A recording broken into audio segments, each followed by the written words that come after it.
जब अकबर के दरबार में पेश हुआ एक आलसी गधा। चलो पूरी कहानी सुनते हैं। फतेहपुर सीकरी की सुबह आम दिनों से अलग थी। सूरज जैसे आज कुछ अधिक ठहर कर निकला था, मानो वो भी जानता हो कि आज दरबार में कोई असामान्य घटना घटने वाली है। लाल पत्थरों से बने विशाल महल की दीवारों पर पड़ती रोशनी चमक नहीं रही थी, बल्कि किसी गूढ़ रहस्य की तरह फैल रही थी। दरबार की गलियारों में चलते दरबारी धीमी आवाज में बात कर रहे थे, पर हर निगाह दरबार की ओर थी। मयूर सिंहासन पर बादशाह अकबर विराजमान थे। चेहरे पर वही गंभीरता, आंखों में वही गहराई, पर मन कहीं और उलझा हुआ था। अकबर उस दिन बहुत कम बोले थे। सामने खड़े अमीर उमराव अपने मुकदमे पेश कर रहे थे, लेकिन अकबर की दृष्टि बार बार दरबार के विशाल द्वार की ओर चली जाती थी, जैसे वे किसी के आने की प्रतीक्षा कर रहे हों। बीरबल ने ये बात भांप ली थी। वे अकबर के सबसे निकट खड़े थे। उन्होंने हल्की मुस्कान के साथ पूछा, जहां पनाह, आज आपका मन कहीं और भटक रहा है। अकबर ने धीमे स्वर में कहा, बीरबल, आज दरबार में एक ऐसा अतिथि आने वाला है जिसने बिना बोले ही पूरे नगर को सोचने पर मजबूर कर दिया है। बीरबल चौंक गए। बिना बोले? अकबर ने सिर हिलाया। हाँ, और है भी ऐसा प्राणी जिसे लोग अब तक केवल बोझ समझते आए हैं। बीरबल कुछ समझ नहीं पाए, पर उन्होंने प्रश्न नहीं किया। वे जानते थे, अकबर जब रहस्य में रहते हैं तो उत्तर स्वयं सामने आ जाता है। उसी समय दरबार के बाहर हलचल बढ़ गई। द्वारपाल ने ऊंची आवाज में घोषणा की, जहां पना, एक याचिकाकर्ता अपने साथ एक गधा लेकर उपस्थित हुआ है। दरबार में एक क्षण के लिए सन्नाटा छा गया, फिर हंसी की फुसफुसाहट फैल गई। कुछ दरबारी एक दूसरे को देखने लगे, कुछ ने मुंह पर हाथ रख लिया और कुछ ने खुलकर मुस्कुरा दिया। गधा? किसी ने धीरे से कहा। दरबार में? किसी और ने व्यंग्य से जोड़ा। अकबर ने हाथ उठाकर सबको शांत किया। उनकी आवाज में न क्रोध था न उपहास। उसे भीतर आने दो। भारी लकड़ी के दरवाजे खुले। भीतर एक दुबला पतला किसान आया, जिसके कपड़े धूल से भरे थे। उसके पीछे पीछे एक गधा धीरे धीरे चल रहा था। न तो वो इधर उधर देख रहा था, न रेंक रहा था। उसकी आंखों में अजीब सी निष्क्रियता थी, जैसे उसे किसी बात की जल्दी ना हो।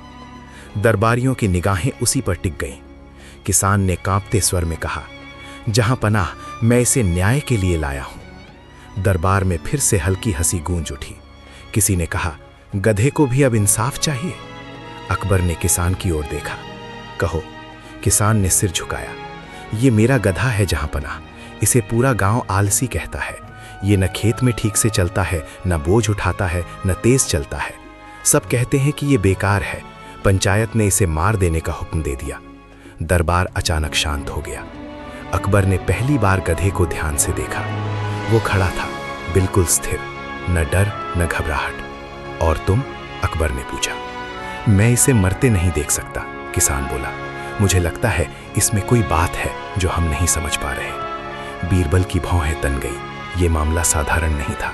अकबर ने कुछ देर तक गधे को देखा, फिर बोले, इसे पास लाओ। सिपाही गधे को आगे लाए।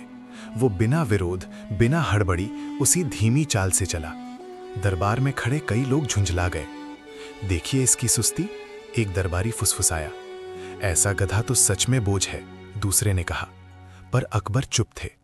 उन्होंने अचानक प्रश्न किया, ये आलसी है या केवल उतावला नहीं? दरबार में सन्नाटा छा गया। अकबर सिंहासन से उठे और गधे के सामने आकर खड़े हो गए। उन्होंने धीरे से कहा, तू चलता क्यों नहीं तेज? गधा चुप रहा। दरबारी हंस पड़े। पर अकबर ने फिर कहा, तू काम क्यों नहीं करता? गधा अब भी शांत था। तभी अकबर ने एक अजीब आदेश दिया, इस गधे को दरबार में 3 दिन रखा जाएगा। कोई इसे काम करने के लिए मजबूर नहीं करेगा। कोई इसे मारने, डराने या हंसने की कोशिश नहीं करेगा। दरबार में खलबली मच गई। जहां पनाह, एक अमीर बोला, ये तो समय की बर्बादी है। अकबर ने उसकी ओर देखा। शायद ये समय हमें कुछ सिखा दे। बीरबल मुस्कुराए, पर कुछ नहीं बोले। 3 दिन बीतने लगे। पहले दिन गधा दरबार के एक कोने में बैठा रहा। लोग आते जाते रहे। उसने किसी से कुछ मांगा नहीं। जब भोजन रखा गया, उसने उतना ही खाया जितना आवश्यक था। न ज्यादा न कम। दूसरे दिन भी वही दृश्य था। तीसरे दिन दरबार में एक बड़ा विवाद आया। दो अमीर जमीन के झगड़े में एक दूसरे पर चिल्ला रहे थे। दरबार गर्म हो उठा। अकबर ने उन्हें शांत रहने को कहा, पर वे नहीं माने। तभी एक अजीब बात हुई। गधा, जो अब तक एक कोने में था, धीरे धीरे उठकर बीच दरबार में आ गया। उसने ना आवाज की न किसी को छुआ, बस खड़ा हो गया, दोनों झगड़ते अमीरों के बीच। उसकी शांति ने जैसे हवा को रोक दिया। दोनों अमीर चुप हो गए। दरबार में हर कोई स्तब्ध था। अकबर की आंखों में चमक आ गई। उन्होंने धीरे से कहा, बीरबल, क्या तुम देख रहे हो? बीरबल ने सिर झुकाया। जहां पना, ये कुछ कहे बिना बहुत कुछ कह रहा है। अकबर ने दरबार की ओर मुखातिब होकर कहा, ये गधा आलसी नहीं है। ये अनावश्यक नहीं चलता। ये तभी चलता है जब चलना आवश्यक हो। दरबार में गहरी खामोशी छा गई। अकबर ने घोषणा की, आज से इसे आलसी नहीं कहा जाएगा। आज से ये हमारे दरबार का मौन शिक्षक होगा। दरबार में हड़कंप मच गया। यहीं से उस गधे की कहानी बदलने लगी और उसी के साथ बदलने लगी अकबर के दरबार की सोच। दरबार उस दिन पहले जैसा नहीं रहा। मयूर सिंहासन तो वही था, संगमरमर की जमीन वही, स्तंभ वही, पर हवा में कुछ बदल चुका था। जिस कोने में वो गधा बैठा रहता था, अब वहां लोगों की नजर बार बार जाती थी। कोई उसे हंसी में नहीं देखता था, कोई तिरस्कार से नहीं। लोग उसे ऐसे देखने लगे थे जैसे किसी रहस्य को देखते हैं, जिसे समझने में समय लगता है। तीसरे दिन के बाद अकबर ने आदेश दिया कि गधा दरबार में स्वतंत्र रूप से घूम सकता है। न कोई उसे हाँकेगा न रोकेगा। ये आदेश सुनते ही कई दरबारी असहज हो गए। कुछ को डर था कि ये मर्यादा के विरुद्ध है, कुछ को चिंता थी कि ये परंपरा तोड़ देगा, पर कोई भी अकबर के सामने विरोध करने का साहस नहीं कर सका। बीरबल सब देख रहे थे। वे जानते थे कि अकबर किसी साधारण करुणा में ये सब नहीं कर रहे। ये बादशाह की एक परीक्षा थी, दूसरों की भी और स्वयं की भी। एक दिन दरबार में एक विद्वान आया। वो दूर देश से आया था और अपने ज्ञान पर उसे अत्यंत गर्व था। उसने प्रवेश करते ही चारों ओर नजर दौड़ाई और जैसे ही उसकी दृष्टि गधे पर पड़ी, वो ठिठक गया। जहां पनाह, उसने कहा, क्या अब आपके दरबार में पशुओं को भी स्थान मिलने लगा है? दरबार में सन्नाटा छा गया। अकबर ने शांत स्वर में उत्तर दिया, ज्ञान का स्थान होता है विद्वान, देह का नहीं। विद्वान मुस्कुराया, तो क्या ये गधा भी ज्ञानी है? अकबर ने कहा, ये समय बताएगा। विद्वान ने चुनौती दी, यदि ये गधा ज्ञान का पात्र है तो मैं अपने प्रश्न इससे पूछना चाहूंगा। दरबार में हलचल मच गई। कुछ लोगों ने इसे अपमान समझा, कुछ ने तमाशा। अकबर ने अनुमति दे दी। विद्वान गधे के सामने गया और ऊंचे स्वर में बोला, जीवन का सबसे बड़ा धर्म क्या है? गधा चुप रहा। विद्वान हंस पड़ा, देखा जहांपना, मौन केवल खालीपन है। उसी क्षण अकबर ने पूछा, तुमने प्रश्न किससे किया? गधे से, विद्वान ने कहा। नहीं, अकबर बोले, तुमने प्रश्न स्वयं से किया था और उत्तर भी वही था। ये गधा केवल दर्पण है। दरबार में एक अजीब सी खामोशी छा गई। विद्वान को पहली बार लगा कि उसका ज्ञान उसे कहीं नहीं ले जा रहा। दिन बीतते गए। गधा कभी दरबार के बीच आकर खड़ा हो जाता, कभी खिड़की के पास बैठकर धूप में आंखें मूंद लेता। वो किसी से टकराता नहीं था, किसी के मार्ग में नहीं आता था, पर जब भी किसी विवाद, क्रोध या अहंकार की स्थिति होती, वो वहीं दिखाई देता, बिना आवाज किए, बिना हस्तक्षेप किए। धीरे धीरे लोगों ने स्वयं को उसके सामने ऊंचा बोलने से रोकना शुरू कर दिया। एक शाम अकबर अकेले दरबार में बैठे थे। दीपक जल रहे थे, पर सभा नहीं थी। गधा धीरे धीरे चलकर उनके पास आ गया और कुछ दूरी पर बैठ गया। अकबर ने पहली बार उससे ऐसे बात की जैसे किसी बराबर से करते हो। तू जानता है, अकबर बोले, लोग मुझे महान कहते हैं, पर मैं भी उतावला हो जाता हूं, निर्णय लेने में जल्दबाजी कर बैठता हूं। गधा चुप रहा। अकबर मुस्कुराए, तू उत्तर नहीं देता, फिर भी मुझे सुनने का धैर्य सिखा रहा है। उस रात अकबर देर तक जागते रहे। कुछ ही दिनों बाद एक महत्वपूर्ण मामला आया। एक सैनिक पर आरोप था कि उसने युद्ध में पीछे हटकर अपने प्राण बचाए। दरबार दो भागों में बट गया। कुछ उसे कायर कह रहे थे, कुछ समझदार। सैनिक कांप रहा था। अकबर ने सबकी बातें सुनी, फिर उनकी दृष्टि गड्ढे पर पड़ी। वो वहीं था, स्थिर। अकबर ने पूछा, तू क्यों रुका? सैनिक ने कहा, जहां पनाह, यदि मैं आगे बढ़ता तो व्यर्थ मर जाता। पीछे हटकर मैंने अपने साथियों को सुरक्षित रास्ता दिखाया। दरबार शांत हो गया। अकबर को समझ आ गया। उन्होंने घोषणा की, ये कायरता नहीं, विवेक है। उस दिन पहली बार किसी ने कहा, यह निर्णय गधे की तरह शांत है। वाक्य मजाक में कहा गया था, पर अर्थ गहरा था। अब गधे को लोग आलसी नहीं कहते थे, कुछ उसे मौन साधु कहते, कुछ चलता हुआ सबक। एक दिन बीरबल ने अकबर से कहा, जहां पनाह, आपने इस गधे को दरबार में स्थान देकर लोगों को बदल दिया। अकबर ने उत्तर दिया, नहीं बीरबल, इसने मुझे बदला है। मैंने इसे नहीं सिखाया, इसने मुझे सिखाया है। कुछ महीनों बाद वही पंचायत जिसने गधे को मारने का आदेश दिया था, दरबार में उपस्थित हुई। उनके चेहरे झुके हुए थे। उन्होंने कहा, जहां पनाह, हम भूल कर बैठे थे। जो हमें बोझ लगता था, वो हमें धैर्य का अर्थ सिखा गया। अकबर ने केवल इतना कहा, ज्ञान शोर नहीं करता। उस दिन अकबर ने घोषणा की, आज से ये गधा किसी का नहीं, ये स्वतंत्र है और इसे एक उपाधि दी जाती है, दरबार का मौन शिक्षक। दरबार ने सिर झुका दिया। गधा उसी धीमी चाल से बाहर चला गया जैसे वो आया था। कुछ कहते हैं वो जंगल में चला गया, कुछ कहते हैं वो साधुओं के साथ रहा, पर अकबर जानते थे वो कहीं नहीं गया। वो हर उस क्षण मौजूद था जब अकबर बोलने से पहले रुक जाते थे। गधा चला गया था, पर उसकी उपस्थिति अब भी दरबार में थी। जैसे कोई दीपक बुझ जाने के बाद भी अपनी गर्मी छोड़ जाता है, वैसे ही वो मौन शिक्षक अकबर के निर्णयों में बस चुका था। दरबार अब पहले की तरह शोरगुल वाला नहीं रहा। लोग बोलते तो थे, पर पहले सोचते थे।